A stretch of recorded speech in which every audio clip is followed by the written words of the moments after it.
Hello! Welcome to Pokemon Heart Gold. I'm going to be doing an Everlocke of this game now. It's not going to be that much fun. I'm not sure how much fun I'm going to have in the come Bugsy or something like that. But yeah. So I guess I should go. I'm going to start doing that with more LPs. I'm going to let the intro just play out. Also, layout.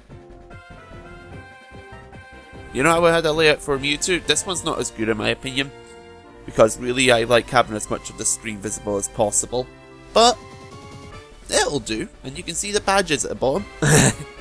Alright, so Heart Gold, Soul Silver, but Heart Gold specifically. Everlocke. The Johto games are my favourite. I like the regions. I like the regions so much, and this one gives Kanto a nice breath of fresh air as well, so that's lovely as well. What's an Everlocke? Right, it's the usual sort of Nuzlocke rules. You can only capture the first Pokemon on a route. If your Pokemon faints, then it's considered fainted. Then it's considered dead. You have to box it or release it. And if you have, this is one thing that bugs me about these games, you can't immediately go and set the text to fast. That's something that I really always do. Generally, when I'm starting a Pokemon game, I always put this text to the fastest speed. The third rule is you must nickname every Pokemon. And do you remember how in the Alpha Sapphire Fliplock that I had a lot of Wonder Trades, and as a result didn't do that much nicknaming? Everything here is going to be nicknamed, because obviously I can't do any Wonder Trading in Heart Gold or Heart Gold because no internet connection anymore, but there wasn't an option either in the first place. Right, the Everlocke rules. The first Everlocke specific rule: my Pokemon are not allowed to evolve. I'm not allowed to evolve any of my Pokemon. You see that Everstone on the layout? All of my Pokemon must be holding that, and I will be taking a break shortly after beating Volkner to farm them off of a Geodude. Okay? The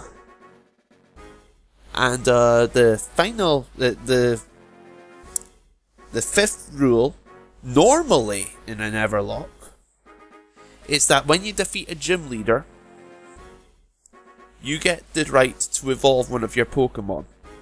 You're able to grant an evolution to one of your Pokemon when you defeat a gym leader in these games, in an Everlocke. I don't think that would apply to the Kanto gyms in these games anyway, so it doesn't really...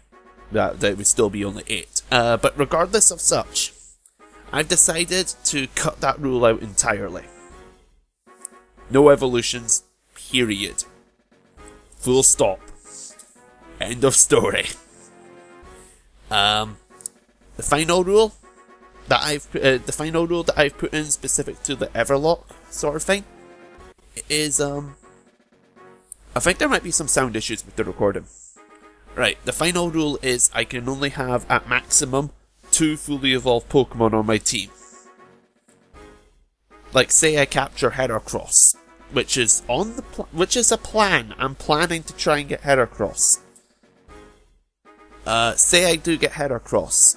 Say I then get Noctowl. And say I then encounter... let's see, Gyarados. Say I then encounter Gyarados. Nope. Not allowed. I can't have all 3 of those Pokemon, I can only have 2 of them. So, yeah. I'll go over the shinies, I'll go over rules regarding shinies and the, roaming legendaries as well during this thing. Shinies goes by the same rule as Shinies go by the same rule sort of as the Fliplock. If I encounter a shiny at any point in the game, it's a fair enough catch. I have to catch it. But I also must use it. I have no option about it. It must go on my team. Unless it breaks the 2 fully evolved Pokemon maximum rule. Like, say I managed to get 3 fully evolved shinies. That'll not happen, but yeah. I'd only be allowed to use 2 on the team still. Roaming Pokemon. the roaming legendaries. I'm banning interactable Pokemon, not gift Pokemon. I'll allow gift Pokemon, but I'm banning interactable Pokemon from this playthrough. Roaming legendaries do not count as roaming as interactable Pokemon. They're legit captures. So if I encounter a roaming Pokemon first on a route, then I'm allowed to try and catch it. But here's the thing that I'm doing to make sure it's not to make sure that's not a guaranteed thing.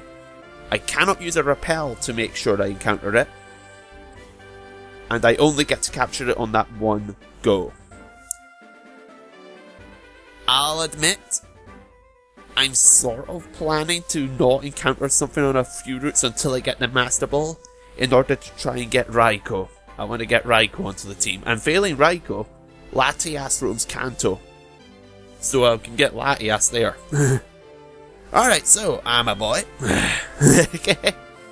You can't really tell, can you? It's all this hair up here. I might be mistaken. Right, I know what I'm calling my trainer.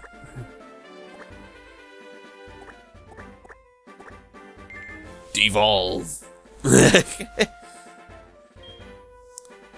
So yeah, that's basically the rules I'll set up. So yeah, that's how this is gonna go. I'm not allowed to evolve Pokemon. I like using not fully evolved Pokemon on my teams in competitive battles, so it's gonna be nice having a full playthrough with all of them. Hello, hi Devolve, you're finally awake. She'll say this in the middle of the night as well, as if you're supposed to wake up, I think. Do you have everything you need to go out? Here, use this bag to carry things. This is your trainer card. Here you can save the record of your progress. These are also rather helpful. Heart Gold Soul Silver's touchscreen menu is one of my favourite menus in a Pokemon game. Heart Gold Soul Silver in general is just one of my favourite Pokemon games. It is still a Generation 4 game, and as a result does go a little bit too slowly at times for my liking. But it is a really neat game. I still really like this game a fair bit. It's a Johto game.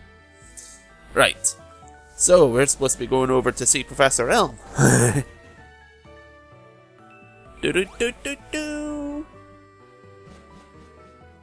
would take a moment to mention that I love this game's soundtrack. The Johto tunes were really nice on the Game Boy Color, and they were done justice on the DS. I love most of the music in this game. And that's true of when we go into Kanto as well. When we go into Kanto's that way. Because Kanto's music is really nice as well. My favourite piece of music in this game is the Kanto Wild Battle. Alrighty. So, got our hometown here. Not much to do around here. We can't leave, because if we leave, this woman's going to drag us back. Who's this prick?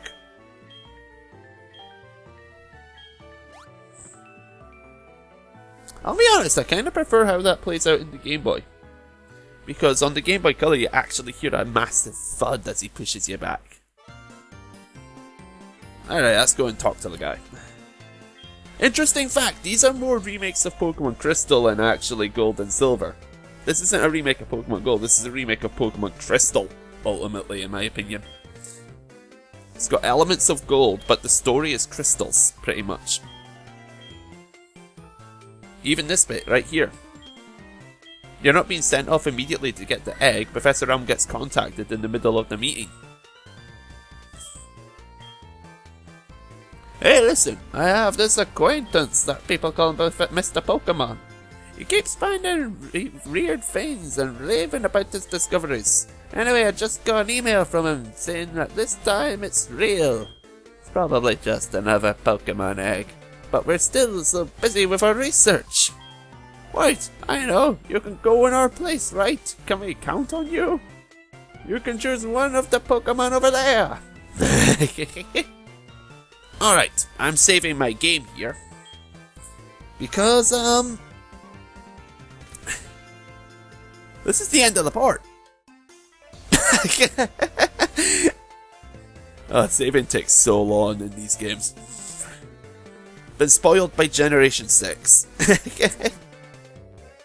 But yeah, this is pretty much the end of the part here, because... Oh, don't save your game again. touch a Pokeball to see what Pokemon is inside. We all know what Pokemon are inside these. We've got Totodile, Cyndaquil, and Chikorita. This is where you're going to come in. I don't want to pick my starter. I want you to pick my starter. So, yeah. There is a comment section down underneath this video. And I would like this not to turn out like the last time I asked for comments where no one put any up. What I want to see is 2 things. Okay, I want to see people put 2 things in a comment below. Number 1, well actually I'm going to say 3 things. I'm going to say 3 things. Number 1, I want you to tell me which Johto starter you think I should start with. Chikorita, Cyndaquil, or Totodile. And keep in mind, they're not going to evolve. I'm going to be stuck with the base form. So you're judging the base form only. You are not about to tell me that I'm able to use an Eruption Typhlosion later in the game. You're not about to tell me that Meganium can wall absolutely everything for me in place.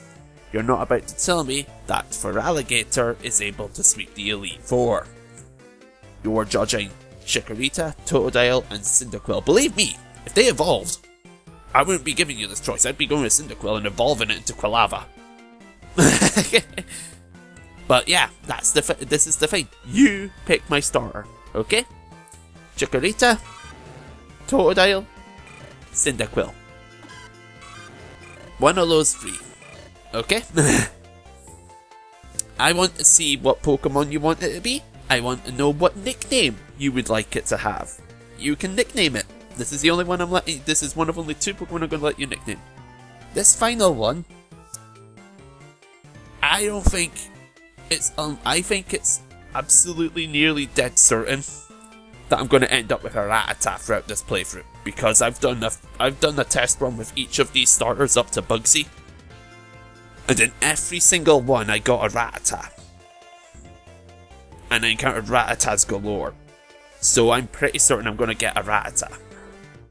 With that in mind, give me a suggestion for a nickname for a Rattata as well. Tell me what you would nickname a Rattata. So you're picking my starter, you're picking my starter's nickname, and you're picking Rattata's nickname. I will pick a comment at random after a week, okay?